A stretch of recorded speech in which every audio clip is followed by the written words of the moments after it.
देखिए, यदि आपका भी प्रॉपर्टी जमीन संबंधित कोई भी किसी तरह का समस्या है तो आप चाहें तो हमें कमेंट करके पूछ सकते हैं। हम कोशिश करेंगे वीडियो के माध्यम से आपको जो है बेहतर सलाह देने का, ताकि जो है मामला आपका निपट सके। ये पूछ रहे हैं कि मैं सेकंड पार्टी हूँ, मेरे जो है ऑनगोइंग कंस्ट्रक्शन पर 144 का केस एसडीएम के ऑफिस में चल रहा था। अब 60 डे पूरा हो गया है, पर अब तक कोई जो है कोर्ट का फैसला नहीं हुआ है ड्यू टू लॉकडाउन। देखिए, अगर ये धारा 144 है तो ये 2 महीने के लिए ही होता है, उसके बाद उसको भी चाहे तो अपडेट किया जा सकता है, ऐसा नहीं है। अगर आपका एक तरह से पूरा हो गया तो आप जो है फिलहाल अगर चालू करेंगे तो दोबारा हो सकता है, लेकिन आप कोशिश करें कि फिलहाल डिग्री किसका हुआ। देखिए, 144 का भी डिग्री होता है, ऐसा नहीं है। तो अगर आप हो सकता है इसके बीच में अगर इसका डिग्री नहीं हुआ और आप कुछ करेंगे तो हो सकता है आपके ऊपर जो है फिर अगला स्टेप ले लिया जाए और 145 भी कर दिया जाए। ठीक है, तो इसलिए जो बेहद यहाँ पे जरूरी समझने वाली बात यही है कि आपका अगर ऐसा हुआ है तो आप थोड़ा सा ट्राई कर लें। ठीक है, और आप जो है अगर कार्यालय में एसडीएम साहब बैठते हैं तो आप जो फिलहाल अभी जो एक तरह से जो भी कोर्ट का देखने का प्रक्रिया है वो सब तो बंद ही है। ठीक है, और ये कब तक बंद होता है ये नहीं, लेकिन फिलहाल अगर आप शुरू करेंगे, वैलिड तो इतना दिन तक ही होता है, लेकिन अगर शुरू करेंगे इसलिए कि एक बंद है, अगर वो शुरू करेंगे तो हो सकता है कि अगर जो दूसरा पक्ष है वो आपको आगे स्टेप ले ले तो फिर दिक्कत वाली बात है ना। इसलिए सबसे पहले आप थोड़ा सा वेट कर लें और सिचुएशन को देख लें और उसका फेवर जो है 144 का डिग्री का फेवर अपने अंदर जो है करने का प्रयास करें। वो डिग्री मिल जाएगा तो फिर आपको कोई तरह का दिक्कत नहीं होगा, फिर आगे फिर कोई दूसरा नंबर वाला केस भी नहीं बढ़ेगा। ठीक है, कोई दूसरा सेक्शन भी नहीं लगेगा। तो ये काम जरूर करें, आप थोड़ा सा वेट कर सकते हैं, इसके लिए वो ज़्यादा सही रहेगा। लेकिन ये पूछ रहे हैं, कमेंट तो कर रहा हूँ लेकिन आप जवाब नहीं दे रहे हैं। मेरा छोटा सा सवाल है कि खाता नंबर जो है समथिंग है, प्लॉट इतना है, रकबा 5 डिसमिल है, रकबा 6 डिसमिल है और रकबा 14 डिसमिल है। इसमें से दादाजी सहित 5 लोगों के नाम जमाबंदी है, मतलब इनके दादा भी हैं और इनके अलावा 5 लोगों के साथ एक ही साथ जमाबंदी है, लेकिन अभी तक जमीन का जमाबंदी अलग नहीं हुआ, इसलिए मेरे नाम से रजिस्ट्री हो सकता है। बिल्कुल हो सकता है, क्यों नहीं हो सकता। आप अगर आपके वो दादा है ना तो दादा रजिस्ट्री कर सकते हैं, कोई तरह का दिक्कत नहीं। पोता है, पोता का नाम से रजिस्ट्री हो जाएगा, दाखिल खारिज भी हो जाएगा, है ना। एक तरीका होता है ये, बिल्कुल रजिस्ट्री हो सकता है। जमाबंदी है जमीन पे, उनका सबका नाम है कि कोई एक दादा अगर सपोर्ट कर देंगे तो थोड़ा सा और अच्छा हो जाएगा दाखिल खारिज कराने में। ठीक है, कोई एक दादा को सपोर्ट करा लें, ज़्यादा कोई ज़रूरत नहीं है, कोई एक कर देंगे। सबका है तो कोई ज़रूरी नहीं है सबका साथ में जमाबंदी है। कोई अगर यहाँ पे एक लिख रहे हैं, एक सपोर्ट कर रहे हैं तो कोई तरह का यहाँ पे दिक्कत नहीं होगा। ठीक है, दाखिल खारिज भी हो जाएगा, तो बिल्कुल कर सकते हैं। दूसरा, अगर आप जो है यहाँ पे अगर देखें तो अगर आपका चाहे तो जमाबंदी अलग भी करवा सकते हैं, तो वो आपने पूछा नहीं, आपने सिर्फ पूछा। इसलिए मेरे नाम से रजिस्ट्री हो सकता है या नहीं हो सकता, पिता के बदले अलग अलग जो है करना चाहते हैं। अगर आप अलग अलग करना चाहते हैं तो रजिस्ट्री के थ्रू अगर करना चाहते हैं तो बिल्कुल हो सकता है, तो रजिस्ट्री में कॉस्ट ज़्यादा लगेगा। ऐसे अगर आप जमाबंदी अलग अलग करेंगे तो सबसे पहले वहां पे आपको जो है एक तरह से अगर आपको सहमति है तब तो कोई बात नहीं, तब तो आसानी से बंटवारा हो जाएगा। नहीं तो आपके लिए बंटवारा जो है केस फाइल करना पड़ेगा।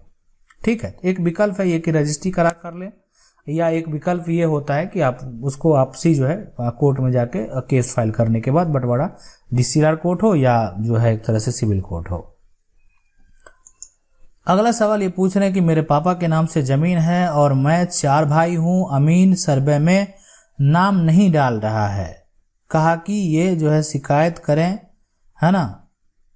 हाँ, नहीं डाल रहा है, कहाँ शिकायत करें, हमें बताएं। देखिए, सबसे बड़ी बात है कि अगर आपके नाम से जमीन है, आप करंट जमीन का रसीद जरूर कटा लीजिए। ठीक है, जमीन का रसीद आपके नाम से, ठीक है, आपके नाम जमीन है तो जमीन आपका वो है, आपके नाम से रसीद भी होना जरूरी है। अगर रसीद है, अगर ऐसा भी कोई लेकिन दिक्कत करता, सबसे पहला आपका कंप्लेन सीईओ के पास ही करना होगा। ठीक है ना, सबसे पहले आप जो है सीईओ के पास करें, और सर्वे का जो है एक तरह से जो अधिकारी है ना डिस्ट्रिक्ट में, तो वो उनसे भी आप जो है संपर्क कर सकते हैं, लेकिन पहले आप करें सीईओ के द्वारा ही, इसलिए कि जो भी रिपोर्ट भेजा जाता है वेरीफाई करने के बाद वो फिर जो है सीईओ के द्वारा ही भेजा जाता है। ठीक है, तो इसलिए जो भी है सर्वे अधिकारी का वो अपना है, लेकिन वहां से डाटा जो कलेक्ट होता है वो एक तरह से अंचल कार्यालय से ही होता है। अगला सवाल देखेंगे। अगला सवाल है कि सर मेरे पापा 2 भाई हैं, प्रॉब्लम यह है कि घर अलग अलग होने के बाद अभी जमीन का जो है वो एक तरह से पट्टा ये पूछ रहे हैं कि मतलब साथ में उसमें दिक्कत ये आती है कि कोई गवर्नमेंट का कोई भी जो है लाभ नहीं मिल पा रहा है, बट जो बड़े पापा के लड़के हैं उनका सब के नाम से जो है एक तरह से पट्टा शामिल है, मुझे क्या करना चाहिए? मेरे नाम से उस पट्टे में मेरा पिताजी के साथ जो है जोड़ा जाए। देखिए बिल्कुल एक तरीके से ना, सबसे पहले अगर जो 2 भाई हैं तो बड़े पापा के अगर बेटे के नाम से सब कुछ है, जमीन वगैरह जो भी अलग अलग उनके नाम से रसीद कट रहा है ना, तब फिर आपके नाम से अगर नहीं कट रहा है तो आप बड़े पापा अगर सपोर्ट कर देंगे या उनका जो भी वंशज अभी है वो सपोर्ट कर देंगे तो संभव है। लेकिन अगर वो सपोर्ट करने के लिए तैयार नहीं है तो इसकी शिकायत आप DCLR कोर्ट में करें, ठीक है। वो ज़्यादा बेस्ट है कि आपका जो है जो पिताजी के जो बड़े भाई हैं या उनका बेटा है उनका आपस में जमीन जो है बिना बंटवारा किए ये हो गया। दूसरा चीज होता है कि सिंपल है, ज़्यादा कॉस्ट भी नहीं लगता है, को सिविल कोर्ट से पार्टीशन शूट कर दें। ये होता है कि पूरे जमीन में जितने भी लोग हैं उसका आपसी बंटवारा, और ये एक तरह से कोर्ट के द्वारा किया जाता है। तो मतलब जो होता है कि देखिए कोई अपने नाम से जमीन का रसीद कटा लिया, बस किस तरह से कटा लिया, आप जब तक 2 भाई हैं दोनों भाई बंटवारा नहीं करेंगे तब तक एक का जमीन अलग नहीं होता। अगर बाय चांस किसी का कारण बस कर भी लिया तो एक तरह से अधिकारी के द्वारा किया गया तभी ऐसा हुआ, मतलब जो भी हुआ होगा वो अलग की बात है, ठीक है।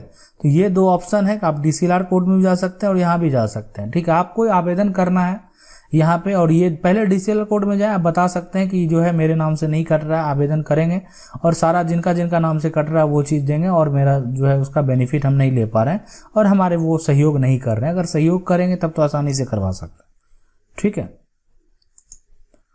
तो ये अगला सवाल ये है ना, कुमार जी पूछ रहे हैं कि सर जमीन जो है कमेंट का जवाब नहीं देते हैं, एक ब्राह्मण से जमीन खरीदा है केवाला के माध्यम से, उस ब्राह्मण के नाम से जमाबंदी कायम है, लगान रसीद भी कट रहा है और मैं उसी ब्राह्मण से केवाला के माध्यम से जमीन खरीदी है, मेरे नाम से जमाबंदी कायम है और लगान रसीद भी कट रहा है, मगर मैं पुराना खतियान 1914 का खतियान निकाला तो उसमें बकासत नागिर जागीर लिखा है और नया खतियान वाला उसी ब्राह्मण के नाम से है जिसमें मैं खरीदा हूं, मगर उसमें वाला खतियान में जो है नोट फाइनल में है और 1945 में जो है हुकुमनामा है उस ब्राह्मण के नाम से। तो क्या इस सर्वे में किसके नाम से जमीन होगा?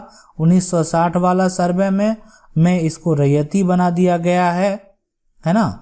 तो क्या यह सरकारी जमीन है? बिल्कुल नहीं, कोई तरह का दिक्कत नहीं होगा। अगर आप देखिए जो बात 1914 से, अगर देखिए 1914 तो वही हुआ कि जो 1914 में था, सीधी सी बात है, जो भी था वही ओरिजिनल है, लेकिन 1960 में उसको लोग जो है अगर कुछ रैयती बनवा लिया या जो भी है, ठीक है। तो अगर ये 1960 वाला सर अपने लिखा 1960 वाला सर्वे में इसको रैयती बना दिया गया है तो क्या ये सरकारी जमीन है? बिल्कुल नहीं। अगर ये बना दिया गया है तो अब तो ये बिल्कुल कोई तरह का दिक्कत नहीं है, कोई भी दिक्कत नहीं है। अब इसको समझ लें, कोई झमेला नहीं। अगर कोई बोलता भी है तो उस बात को माइंड से आप निकाल दें, ठीक है। तो इसलिए आप एकदम बेफिक्र रहें। अब इसको कोई इस अपने जमीन को जो है तोड़ने के लिए क्यों लड़ेगा? बात समझने वाली बात है।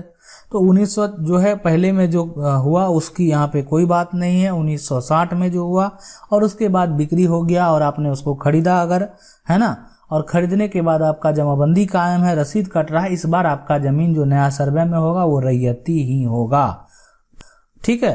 कोई तरह का टेंशन आप ना लें।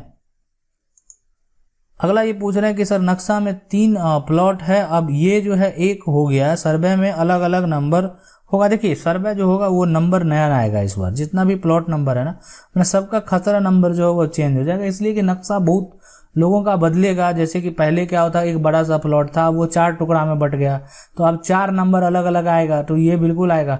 अब ये नंबर कैसे जनरेट होगा कि इसलिए जैसे एक ही खेसरा है, जैसे मान लेते हैं किसी का एक खेसरा है 111, ठीक है 111 और भी बड़ा सा प्लॉट है। अब ये 4 टुकड़ों में बटा हुआ है।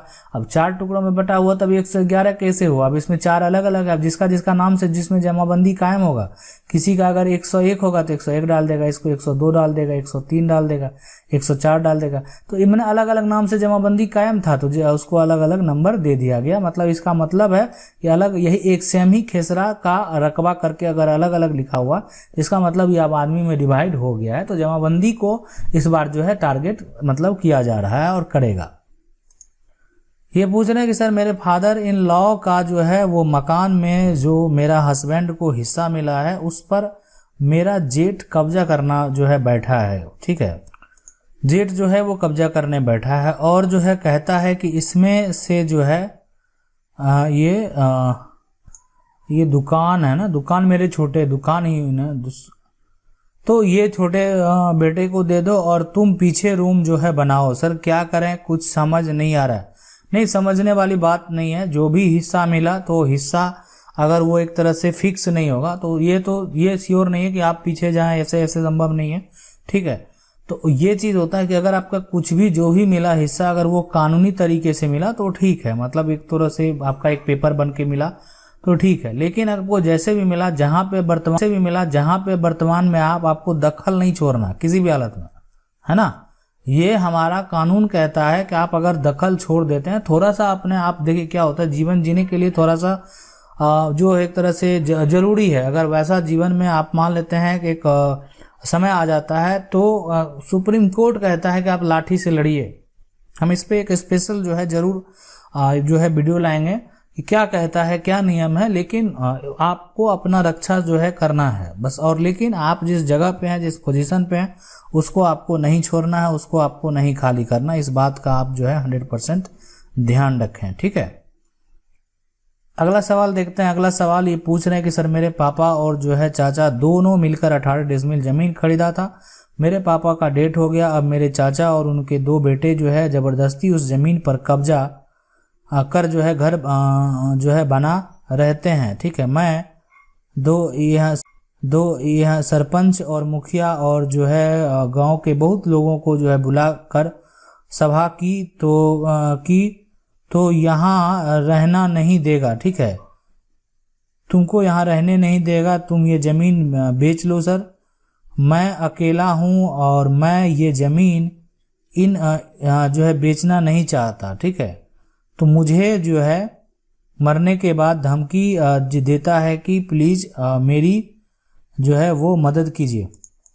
नहीं, देखिए इसकी जो शिकायत है ना, आप सबसे पहले जो अगर ऐसा समस्या है तो आप SDO कोर्ट में कीजिए, ठीक है। ये सबसे बेहतर विकल्प है। ज़्यादा कुछ नहीं करना है।